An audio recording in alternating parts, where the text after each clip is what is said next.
Brazil ও Real মাদ্রিদের কিংবদন্তি footballer Roberto Carlos ইসলাম গ্রহণ করেছেন এমন খবর ছড়িয়ে পড়েছে তুরস্কের সংবাদ মাধ্যমে। খবরটি এমন এক সময় সামনে এসেছে যখন তার ব্যক্তিজীবন নিয়েও নতুন করে আলোচনা চলছে। সম্প্রতি মরক্কো বংশোদ্ভূত নারী সুহাইলা এল তাহেরিকে বিয়ের খবর প্রকাশ্যে আসে।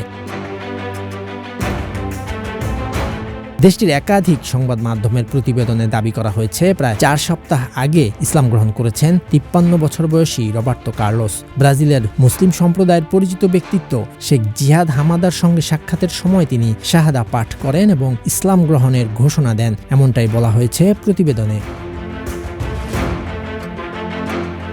সেখানে বলা হয় রবার্তো কার্লোস বেশ কিছুদিন ধরেই শেখ জিহাদ হামাদার সঙ্গে যোগাযোগ রাখছিলেন। প্রায় 4 সপ্তাহ আগে ব্রাজিলে শেখ হামাদার সঙ্গে সাক্ষাৎ করেন সাবেক রিয়াল মাদ্রিদ তারকা। সেই সাক্ষাতেই তিনি শাহাদা পাঠ করে ইসলাম গ্রহণ করেন। কার্লোসের ইসলাম গ্রহণের খবর আরও ছড়িয়ে পড়ে তুরস্কের ক্ষমতাসীন জাস্টিস অ্যান্ড ডেভেলপমেন্ট পার্টির এমপি আলী শাহিনের একটি সামাজিক যোগাযোগ মাধ্যমের পোস্টের পর।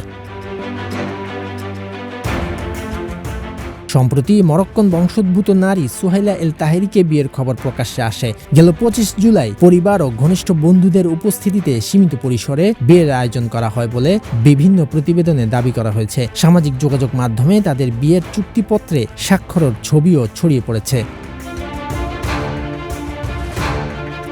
তবে বিষয়টি নিয়ে এখনও সরাসরি কোনো বক্তব্য দেননি সাবেক ব্রাজিলিয়ান এই তারকা ডিফেন্ডার। ফলে ইসলাম গ্রহণের বিষয়টি আপাতত দাবি হিসেবেই রয়েছে। কার্লোস নিজে নিশ্চিত না করা পর্যন্ত এটিকে চূড়ান্ত সত্য হিসেবে বিবেচনা করা যাচ্ছে না।